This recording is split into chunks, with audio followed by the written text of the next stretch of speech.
Perkenalkan, nama saya Mikael Baghoranda dengan nomor NIM 11.120.120.163 dari kelompok 16 Internet of Things kelas H Fakultas Hukum Universitas Diponegoro angkatan 2020. Pada kesempatan kali ini saya akan menjelaskan tentang pengadilan negeri. Pengadilan negeri atau biasa disebut dengan PN merupakan suatu pengadilan pada ruang lingkup peradilan umum yang berkedudukan di kota madya atau di kabupaten. Untuk daerah hukum dan kekuasaan dari pengadilan negeri ini diatur dalam pasal 4 ayat 1 Undang-Undang nomor 2 tahun 1986, di mana daerah hukumnya meliputi kota madya dan kabupaten. Kemudian untuk susunan anggota dari pengadilan negeri ini meliputi ketua pengadilan negeri, wakil ketua pengadilan negeri, sekretaris, panitera, dan jurusita. Jurusita ini bertugas untuk melaksanakan perintah dari ketua sidang, ketua hakim, dan panitera. Kemudian untuk tugas dari pengadilan negeri ini diatur dalam pasal 50 Undang-Undang nomor 2 tahun 1986, di mana tugasnya untuk memeriksa, memutus, dan menyelesaikan suatu perkara.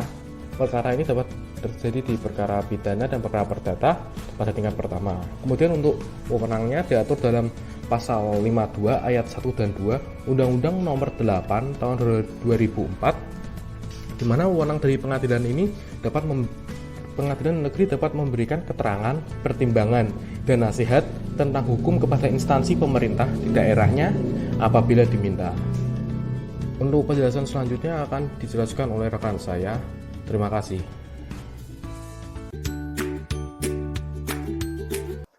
Perkenalkan, nama saya Patricia Ferenrani dengan NIM 11.120.120.164.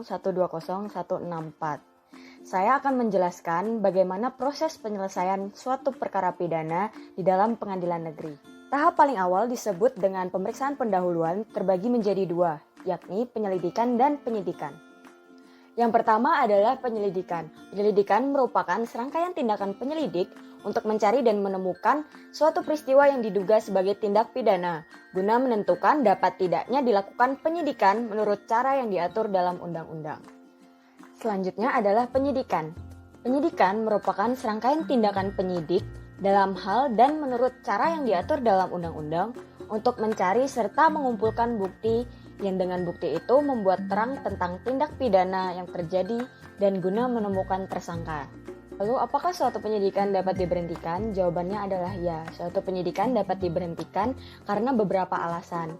Antara lain, karena tidak terdapat cukup alat bukti, lalu karena peristiwa yang disidik ternyata bukan tindak pidana, dan yang terakhir, penyidikan dapat diberhentikan demi hukum. Contoh dari penyidikan yang diberhentikan demi hukum antara lain karena nebis in idem, di mana seseorang tidak boleh dituntut dua kali karena perbuatan yang telah mendapat putusan berkekuatan hukum tetap. Lalu bisa juga karena kasus setelah daluarsa, dan yang terakhir karena tersangka meninggal dunia. Demikian tahap pemeriksaan pendahuluan. Untuk selanjutnya yakni tahap pemeriksaan dalam sidang akan dilanjutkan oleh rekan saya. Perkenalkan, nama saya Mikaela Palma Ayutari, mahasiswa Fakultas Hukum Universitas Diponegoro 2020 dengan NIM 11.000.120.120.131. Pada kesempatan kali ini saya akan menjelaskan proses penyelesaian perkara pidana pada tahap pemeriksaan dalam sidang. Nah, secara umum pemeriksaan dalam sidang ini dilakukan dengan pemeriksaan alat bukti yang terdiri dari keterangan saksi, keterangan ahli, surat-surat, petunjuk, dan keterangan terdakwa. Lalu ada tuntutan jaksa atau rekuisitor, dan ada pembelaan terdakwa atau pledoi. Jadi proses terhadap tuntutan pidana atau yang disebut dengan rekuisitor yang diajukan oleh jaksa, penuntut umum, atau terdakwa atau penasihat hukum itu berhak mendapatkan kesempatan mengajukan pembelaan. Atas pembelaan itu penuntut umum atau jaksa juga berhak mendapatkan kesempatan untuk mengajukan jawaban atau replik. Nah, atas replik ini, terdakwa atau penasihat hukum juga berhak mendapatkan kesempatan untuk mengajukan duplik atau jawaban kedua kali. Jadi pada proses ini ada semacam kedua belah pihak itu semacam mengeluarkan argumennya untuk mendapatkan pembenaran atau pembuktian di dalam sidang ini. Jadi kalau kita simpulkan secara garis besarnya saja, dalam pemeriksaan sidang perkara pidana ini dilakukan dengan pemeriksaan alat bukti, lalu ada tuntutan pidana oleh jaksa penuntut umum, dan ada pembelaan dari terdakwa atau penasihat hukum. Nah, sekian materi yang dapat saya sampaikan. Selanjutnya setelah pemeriksaan di dalam sidang akan dilanjutkan dengan putusan hakim yang dijelaskan oleh teman saya. Terima kasih. Nama saya Agatha Marella. Di sini saya akan menjelaskan tentang putusan hakim dalam perkara pidana. Di sini saya akan menjelaskan 3 putusan. Yang pertama adalah putusan pembebasan, yang kedua adalah putusan pelepasan, dan yang ketiga adalah putusan penghukuman. Saya akan menjelaskan satu persatu dari 3 putusan ini. Yang pertama, putusan pembebasan. Putusan pembebasan ini ada dalam pasal 191 ayat 1 KUHP yang berisikan jika pengadilan berpendapat bahwa dari hasil pemeriksaan di sidang, kesalahan terdakwa atas perbuatan yang didakwakan kepadanya ini tidak terbukti secara sah dan meyakinkan, maka terdakwa diputuskan bebas. Yang dimaksud dengan perbuatan didakwakan kepadanya tidak terbukti sah dan meyakinkan adalah tidak cukup terbukti menurut penilaian hakim atas dasar pembuktian dengan menggunakan alat bukti menurut ketentuan hukum acara pidana ini. Yang kedua adalah putusan pelepasan. Putusan pelepasan ini ada dalam pasal 191 ayat 2 KUHP yang berisikan jika pengadilan berpendapat bahwa perbuatan didakwakan pada terdakwa terbukti, tetapi perbuatan itu tidak merupakan suatu tindak pidana, maka terdakwa diputus lepas dari segala tuntutan hukum. Yang ketiga adalah putusan penghukuman. Putusan penghukuman ini ada dalam pasal 193 KUHP yang berisi jika pengadilan berpendapat bahwa terdakwa bersalah melakukan tindak pidana yang didakwakan kepadanya, maka pengadilan menjatuhkan pidana. Sekian dari saya penjelasannya. Terima kasih.